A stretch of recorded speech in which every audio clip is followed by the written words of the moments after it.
Ya, perencanaan finansial keuangan itu memang penting ditanamkan ya untuk masa sekarang dan juga yang akan datang supaya apa? Supaya kita semua bisa hidup tenang, bahagia di hari tua, nyaman, aman.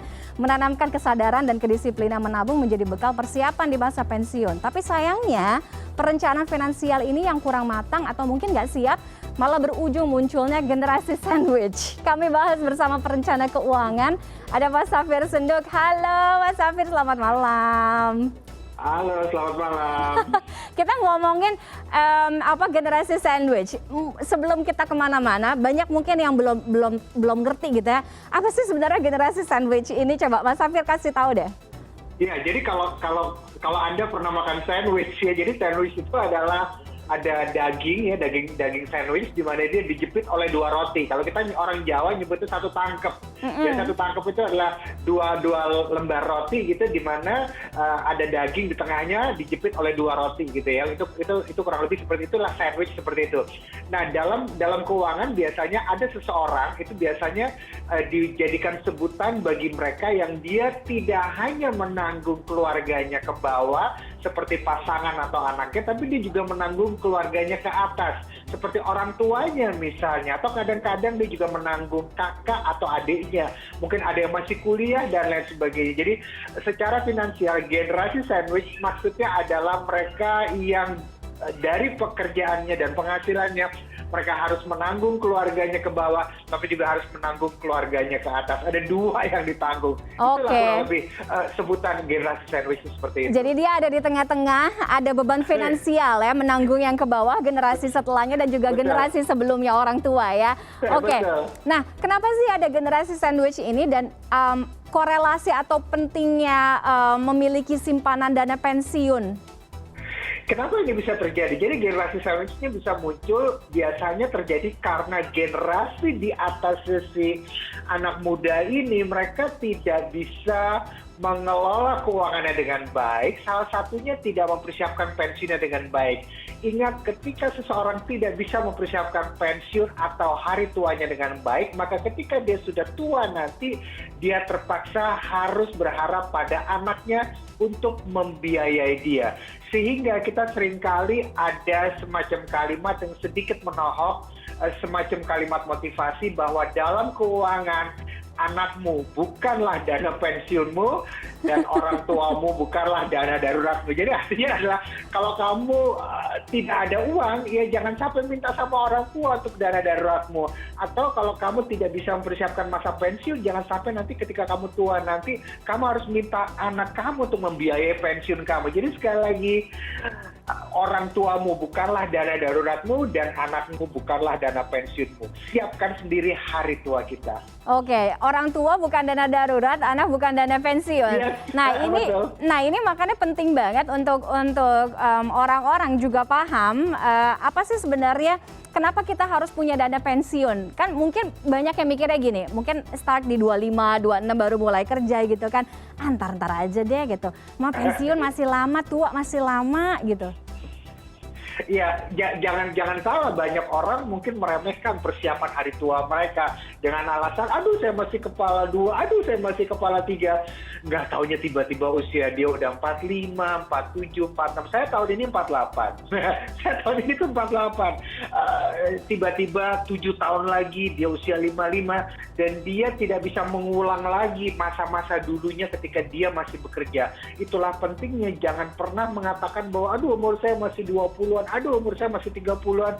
Nggak usah deh siapin dana pensiun, nanti aja. Tiba-tiba usia dia udah mendekati pensiun dan dia baru panik kelabakan. Kenapa? Karena umur itu nggak bisa diulang lagi. Jadi persiapan hari tua itu sangat-sangat penting kalau saya bilang. Oke lah ya. Setiap orang kan punya kebutuhan yang beda-beda ya kan. Salary-nya juga pasti beda-beda.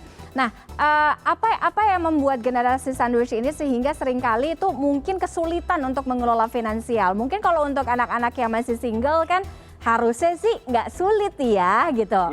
Iya kan? Itu gimana Mas Safir? Betul. Jadi nomor satu yang bikin anak-anak muda itu seringkali kesulitan mempersiapkan pensiun, sebetulnya bukanlah hal yang sifatnya keuangan. Kenapa? Karena kalau halnya sifatnya keuangan, biasanya anak muda tuh masih produktif gitu ya. Kita tidak katakan penghasilan mereka besar sekali, tidak. Tapi mereka biasanya masih sangat produktif, mereka bisa mendapatkan penghasilan buat mereka sendiri. Kemudian yang kedua, umumnya tanggungan itu juga belum ada. Kalaupun ada juga belum banyak. Jadi seharusnya secara finansial itu mudah. Tapi yang seringkali yang membuat anak muda seringkali tidak bisa menyiapkan masa pensiunnya adalah nafsu belanja yang luar biasa dahsyat. Itu yang pertama. Yang kedua adalah mereka seringkali tidak bisa menahan diri dalam pergaulan. Kan kadang-kadang gitu kan, ketika bergaul, teman kita beli ini, beli itu, kita juga ikut-ikutan beli. Padahal mungkin kita nggak butuh-butuh amat. Kemudian kadang-kadang ada juga pengaruh lingkungan. Kamu itu belum sukses kalau belum punya ini, kamu belum sukses kalau belum punya kendaraan itu, dan sebagainya.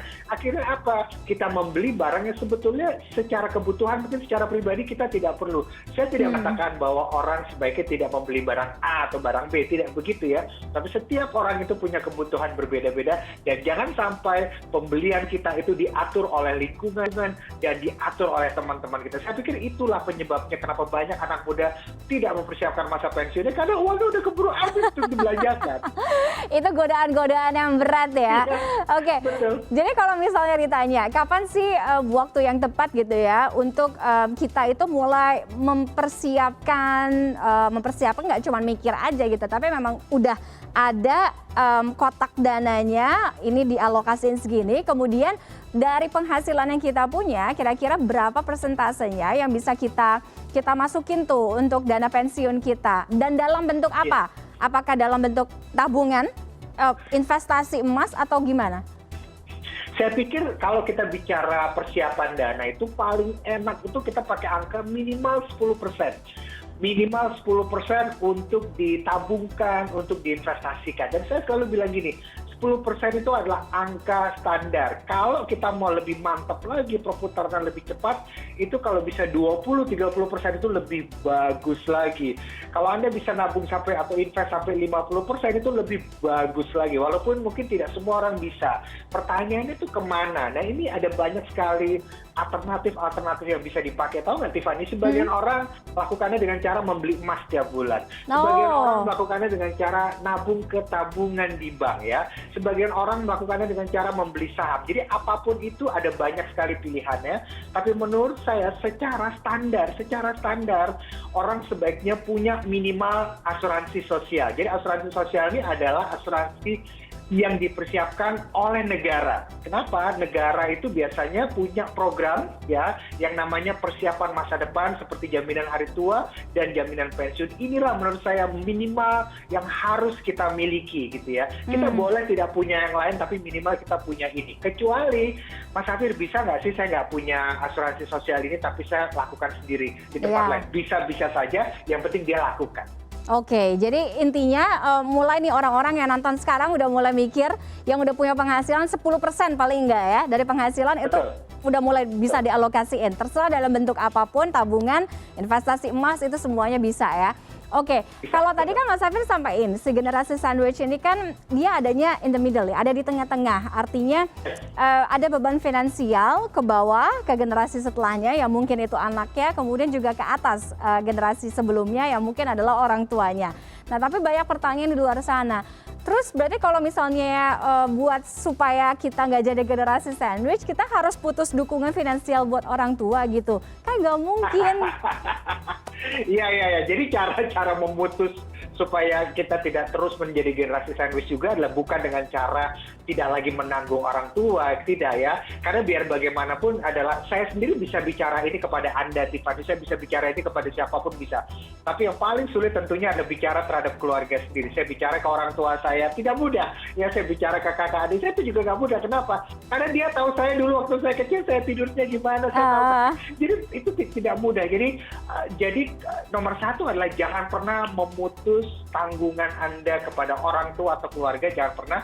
Tapi cara memutusnya adalah di kita nanti pada saat kita pensiun atau hari tua nanti, jangan pernah menjadikan anak kita sebagai dana pensiun kita. Itulah cara putusnya, bukan dengan cara memutus tanggungan kita ke orang tua, no, nggak seperti itu. Tapi kita sendiri nanti ketika hari tua nanti, ya jangan sampai kita merepotkan anak kita. Oke, jangan sampai kita menjadikan anak kita sebagai dana pensiun, artinya Betul. mulai menabung untuk hari tua supaya tenang dan aman, intinya gitu ya. Oke, terima kasih Mas Safir sudah bergabung dengan CNN Indonesia Connected lagi-lagi, mencerahkan sekali dan mungkin banyak orang di luar sana yang akhirnya berpikir, oh oke, iya mulai sekarang mindsetnya harus seperti itu ya.